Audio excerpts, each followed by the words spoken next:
Tyler, whenever you're ready, you can go. Hi everyone, welcome to my 8th grade graduate defense. Appreciate y'all for coming.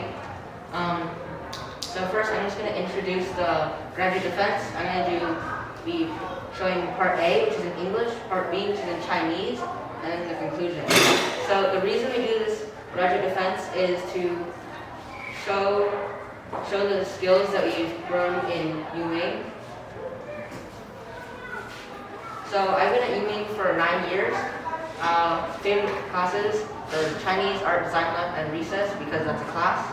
And my friends and teachers have always been really supportive and given me help when I needed it. And this is just a picture of Dean, Daniel, me, and Garrett at Yosemite. So my favorite activity is just to hang out with friends. I like drawing / painting, I like playing cards and camping. The reason I like drawing and painting is because it's just like same thing as writing, like sharing ideas, but not with words, but with shapes, colors, and drawings. I like playing cards, like after lunch sometimes. I just play cards with my table group. I like camping because it means I can go outside, be healthy, and develop relationships with people. So my driving questions, part A. How have I grown in the graduate skill academic discussion as a global citizen? Part B, how have I grown in this graduate skill I can empathize as a bilingual learner?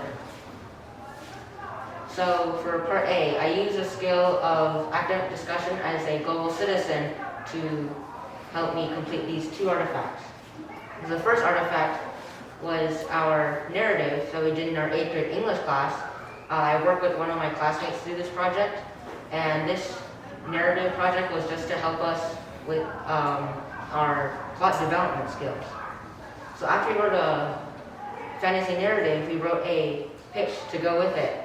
And what we basically did was made our, explained why our narrative could be made into a movie or a TV series. So basically we would present our pitch to other students, pretending to be movie producers. And then, so after we presented, we would, then we would switch roles and the other person would present and then we would give them feedback. So this is just basically one of the slides of my project. It's the plot art. You want to look at it? And so, just reflection, this project took like a lot of courage and it made me really nervous.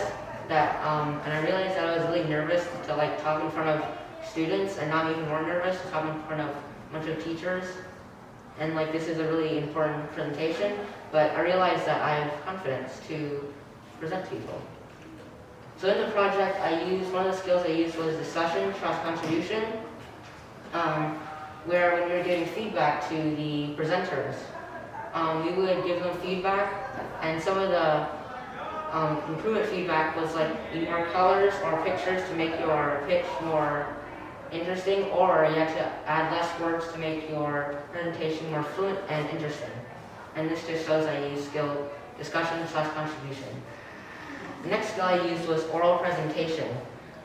So when I was presenting to my friends, when I was practicing, I noticed I had my hands in my pockets and I was talking really quietly. So when I was doing more practice, they told me I could use my hands to point out the plot art, and I could talk louder so people could understand what I was saying, and yeah. So the next artifact I'm going to share is the think tank discussion that we did in our 8th grade science class. We were going to argue and debate about an issue or problem. And the problem we were arguing over was, should we interfere and help the environment / nature, or let environment / nature take its course? And so while doing this, making this artifact, we did lots of checkpoints, and one of the checkpoints was how animals can adapt to the environment, or how humans have affected different animals, which is the checkpoint 7. And then so with a few friends, I did checkpoint in 13 and 14 to help write speaker notes and to rehearse for the think tank discussion. So the checkpoint 13 is constructing explanations, and checkpoint 14 is the practice think tank discussion. So the first skill I used was preparation. So the class was split into two, and 10 people would do one think tank. So because I was in the second one, I could sit outside and I could watch people, watch the inside, so I could listen to what they were saying and maybe add them onto my arguments to make them stronger. Not only that, I took the information from all the checkpoints I did to add onto my arguments to make them even stronger. And this shows that it's preparation. And because I was, I went to some of the old checkpoints I did, and found some of the arguments I wrote down, and this is one of them. In the simulation, we put paper moths on a paper forest. The blue moths did better because they could blend in the paper forest, and I used this as a think tank. So basically, in the narrative pitch, I did preparation by using oral presentation. I used discussion/contribution, but I didn't use as much norm/active listening. But in the think tank, I use norms and active listening when listening to other people's arguments to argue against them. I use discussion/contribution, and I prepare by listening to the circle, the inside circle. So being a global citizen, what does being a global citizen mean to me, and how does it affect me? In my opinion, being a global citizen is being able to understand other people's ideas, perspectives, and cultures. And just the word global citizen means that you're a citizen of the world, which to me means that you can help people no matter the circumstance. How can this project help you become a global citizen? It's helped me become a global citizen because these projects were all about talking to people, and in order to understand them, you have to talk to them to understand them. Same for the third question, how this skill can help you become a global citizen. I discussed with people in academic discussion to help me understand people. So my perspective on this issue, since humans have existed, we have been disturbing everything, nature, and that's natural. And in the 1800s, people realized that CO2 is not good for the environment, but by then there's a lot of factories and places emitting CO2. So now why I care about this issue is because not only because I'm younger and I need to help fix this problem, but because there's more natural disasters that are displacing people from their homes and killing people. There's also many beneficial animals that are dying that we might need. Okay, so now I'm going to switch to Chinese for my Chinese graduation party.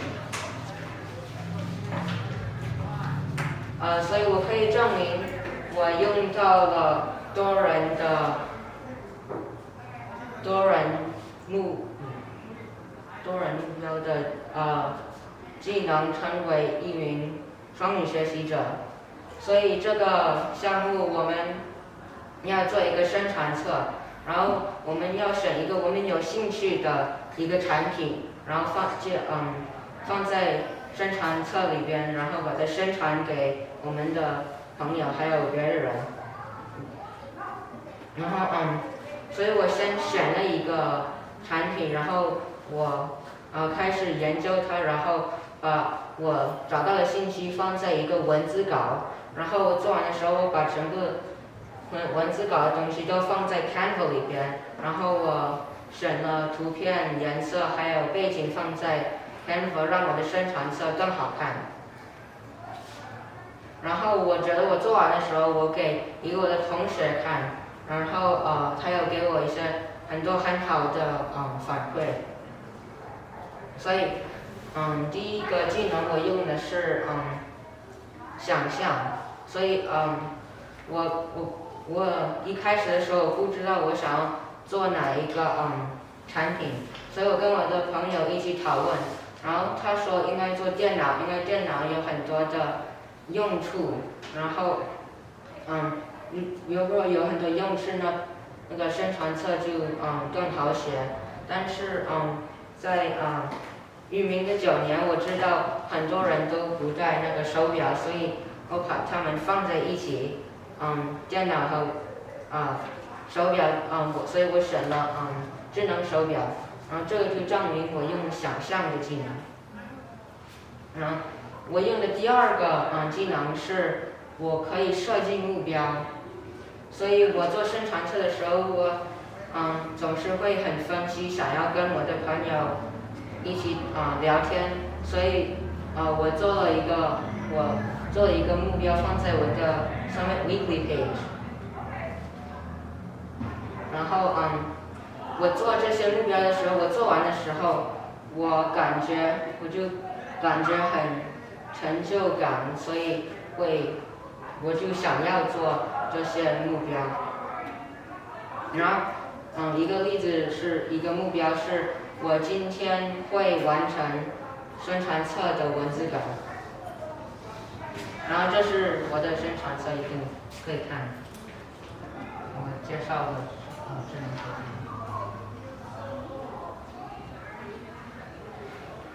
So，成为一名双语学习者是什么？你觉得是什么？然后它对你有什么影响？我觉得一个双语学习者是一个人可以用2个或多的那个语言来跟别人说话和讨论。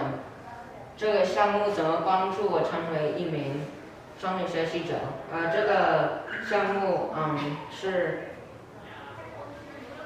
有帮助我练习我的中文，这个中文是更好。然后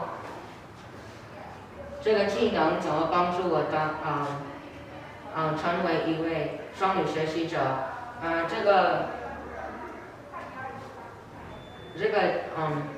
这个技能可以帮我，因为如果我有设计一个目标，我就会更 motivated 要做这些目标。所以如果我做一个目标，说我每个星期会读3个书，我就会很想要做这个目标，所以我的中文就会慢慢的进步。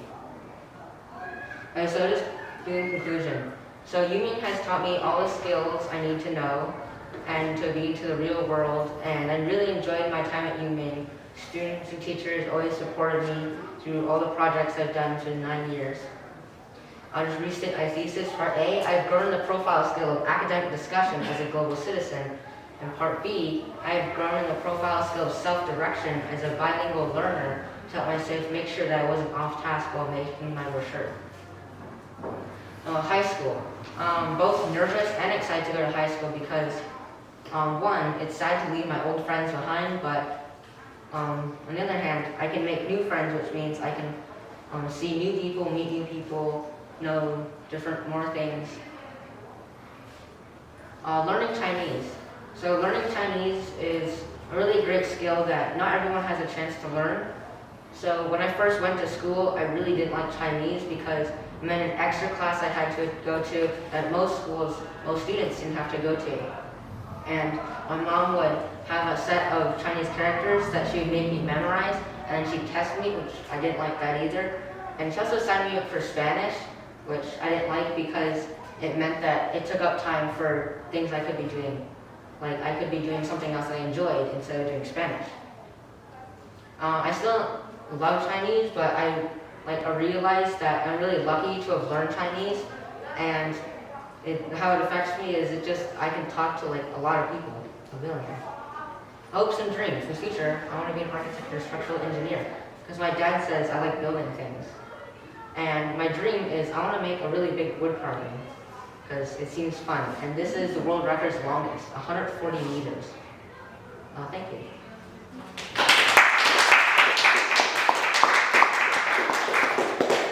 Thank you so much for your presentation, Mr. Dare. We will now begin with the Q&A section. Please remember to respond in the language in which you were asked. So if they ask you a question in Chinese, make sure to respond in Chinese and in English too.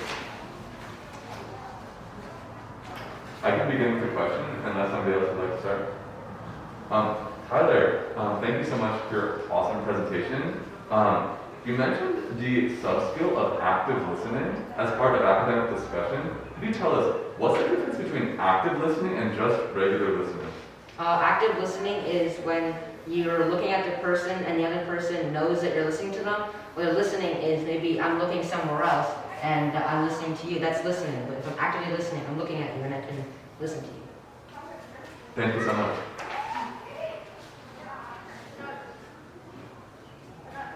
我可以问一个问题吗？可以啊。好的，Helen 你好，非常感谢你对我们的演讲哦。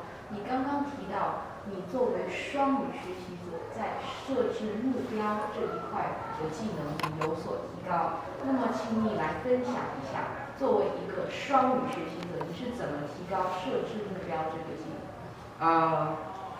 我设计目标的时候，我会更 motivated 想要做这些motivated 想要完成我的目标，所以如果我设计目标来学中文，我就会可以更好的学中文。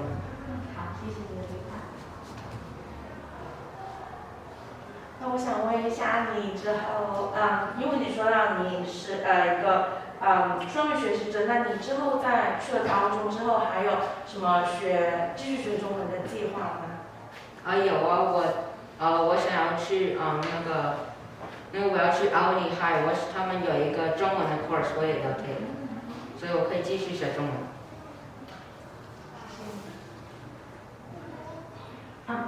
What advice would you give to incoming middle schoolers? Don't procrastinate. I do a lot. Alright, Tyler, I just have one last question for you. So you mentioned that being a global citizen to you means helping people, no matter who they are, which I think is great. I just have one question. How does the skill of academic discussion connect to that global citizenship of helping people? Good question. Global citizen is understanding people, and in order to understand people, you have to listen to what they're saying and ask questions and talk to them to understand their perspectives, ideas, and cultures. Thank you so much for a great answer. Are there any more questions among the panelists? We do have a couple more minutes if we have more questions. All right, Tyler, that is the end of the Q&A section, and now we will start the deliberation section. We would please ask everyone to just wait patiently outside, and we will come get you when we're ready in about 10 minutes, and I invite the audience to join the presenter outside. It's actually a forced invitation.